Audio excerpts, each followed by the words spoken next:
৩ বছর আগে ২০২২ সালে হাতি সংগ্রাম ও শপথ নাম নিয়ে উত্তর দিনাজপুরে একটি সংস্থা যাত্রা করেছিল, রীতিমতো মহিরুহুতে পরিণত। মঙ্গলবার নিখিল বঙ্গ শিক্ষক সমিতির জেলা সমিতি ভবনে প্রবীণ সংগ্রামীদের স্মারক সম্মাননা প্রদান ও আলোচনা সভায় মন্তব্য রাখতে এসে এমনই বক্তব্য পেশ করেছেন সংশ্লিষ্ট সংস্থার আয়োজক বিপুল কুমার মৈত্র। এদিন তিনি সাংবাদিকদের আর কি জানিয়েছেন শুনবো তার মুখ থেকেই। দাদা, আপনার নাম?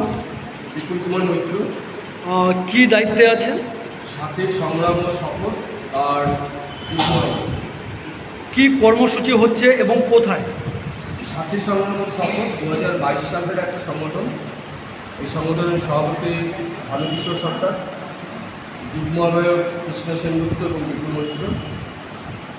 এই সংস্থা মূলত যা করে, সমাজকে গড়ার ক্ষেত্রে যে সকল মানুষ তাদের যৌবন জীবন সবটাই দিয়েছে, মানুষকে মানুষ করবার জন্য যা যা করা দরকার, সেটা বিভিন্ন ক্ষেত্রে হতে পারে। শিক্ষার ক্ষেত্রে হতে পারে, সাধারণ মানুষের জীবন সংগ্রামের ক্ষেত্রে হতে পারে, কর্মচারী আন্দোলনের ক্ষেত্রে হতে পারে, ট্রেড ইউনিয়নের ক্ষেত্রে হতে পারে, এবং বিভিন্নভাবে আমরা এই 2022 সাল থেকে বর্তমান সময়কাল পর্যন্ত আমরা আমাদের পশ্চিম দিনাজপুরকে যদি ধরি, তাহলে পশ্চিম দিনাজপুরের উত্তর দিনাজপুরে এখন দুটো ভাগে, রায়গঞ্জ মহকুমা এবং ইসলামপুর মহকুমায়, আর দক্ষিণ দিনাজপুরে এই তিনটে ভাগে আমরা সেই সকল মানুষদেরকে সংবর্ধিত করি এবং তার সঙ্গে কিছু আলোচনা রাখি, যে আলোচনার মধ্য দিয়ে বর্তমান সময়ে যারা সংগ্রামের সঙ্গে আছে, মানুষের লড়াইয়ের সঙ্গে আছে, তারা ঋদ্ধ হতে পারে।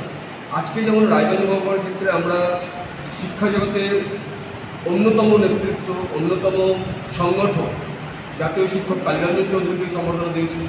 কর্মচারী আন্দোলনের প্রবীণ নেতৃত্ব, এখনও তিনি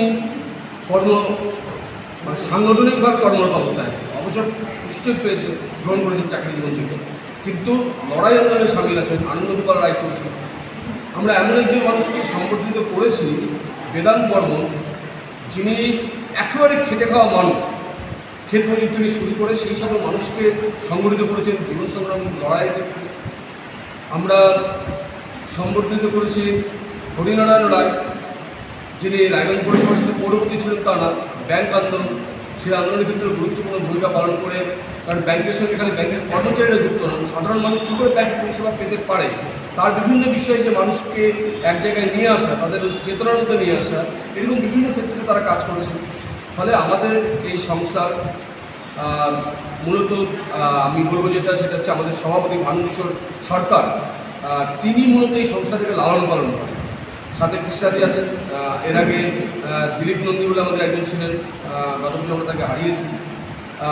কিন্তু সাধারণ মানুষ লড়াই সংগ্রামের মধ্যে যারা আছেন, তারা সর্বত্রভাবে আমাদের এই সংস্থার সঙ্গে যুক্ত আছেন। আজকে আমরা একটা সুন্দর আলোচনা করেছি আমাদের এই মুহূর্তে সংবিধান জীবন্ত সত্তা, সেই বিষয়ে আলোচনা করেছেন এলআইসিতে কর্মরত একজন মানুষ, কালিয়াগঞ্জের শান্তনু বিশ্বাস, খুব ঋদ্ধ আলোচনা করেছেন। এরকম বিভিন্ন দিককে নিয়ে আমরা সমাজে বিভিন্ন সময় বিভিন্ন ধরনের কাজ করবার চেষ্টা করছি, যাতে মানুষ কিছুটা হলেও সঠিক পথে চলতে পারে।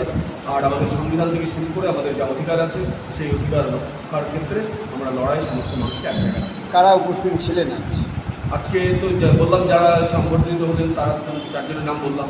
এছাড়াও ছিলেন গণতান্ত্রিক আন্দোলনের নেতৃত্ব আনোয়ারুল হক, উপস্থিত ছিলেন শিক্ষা আন্দোলনের আমাদের জেলার প্রাক্তন সভাপতি দিব্যেন্দু ভট্টাচার্য, আমাদের গণনাট্যর ক্ষেত্রে অন্যতম নেতৃত্ব, সাংস্কৃতিক আন্দোলনের অন্যতম নেতৃত্ব বিশ্বনাথ সিনহা, আমাদের কর্মচারী আন্দোলনের বিকাশ দে, এরকম বিভিন্ন দিকপাল, মানে এলআইসির ক্ষেত্রে সুজিত বোস, তারপরে 12 জুলাই কমিটির নেতৃত্ব নির্মল বোস, পার্শ্ব শিক্ষক, নিখিলবঙ্গ পার্শ্ব শিক্ষকদের পক্ষে ছিলেন পাপিয়া চক্রবর্তী। এরকম বিভিন্ন ক্ষেত্রে সমাজের বিভিন্ন দিকে যারা আন্দোলন সংগ্রামে এখনও যুক্ত আছেন, আজকে আমাদের এই কর্মসূচির সঙ্গে যুক্ত হয়েছেন। তবে এই জাতীয় সম্মাননা প্রদান এবং আলোচনা সভায় উপস্থিত শ্রোতারা যেমন সমৃদ্ধ হতে পারেন, ঠিক তেমনি সম্মাননা প্রাপক ব্যক্তিরাও নিজেদেরকে জীবনের শেষ প্রান্তে এসেও রীতিমতো গর্বের শরিক করতে পারেন। উত্তর দিনাজপুরের রায়গঞ্জের নিখিল বঙ্গ শিক্ষক সমিতির জেলা সমিতি ভবন ঘুরে নিজস্ব প্রতিনিধির রিপোর্ট, টাইমস 14 বাংলা।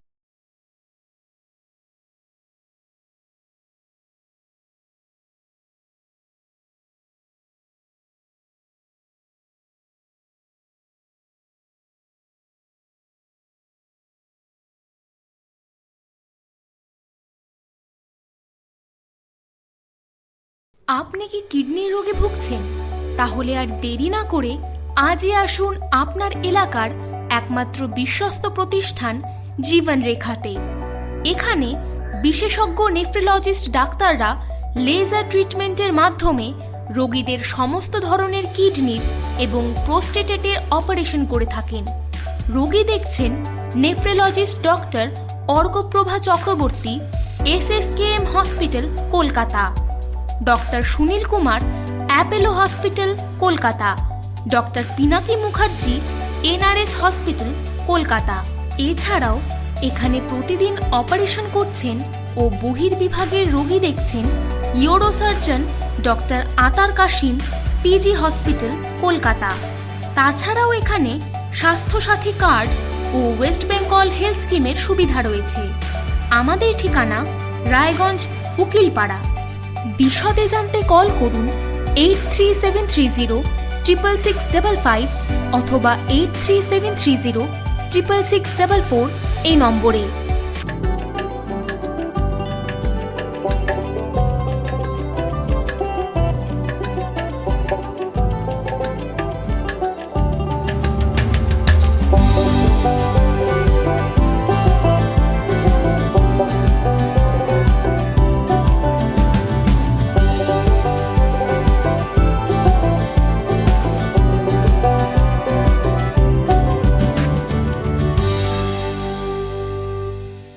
আপনি কি চাকরি পরীক্ষার্থী? চাকরি পরীক্ষার বই খুঁজছেন?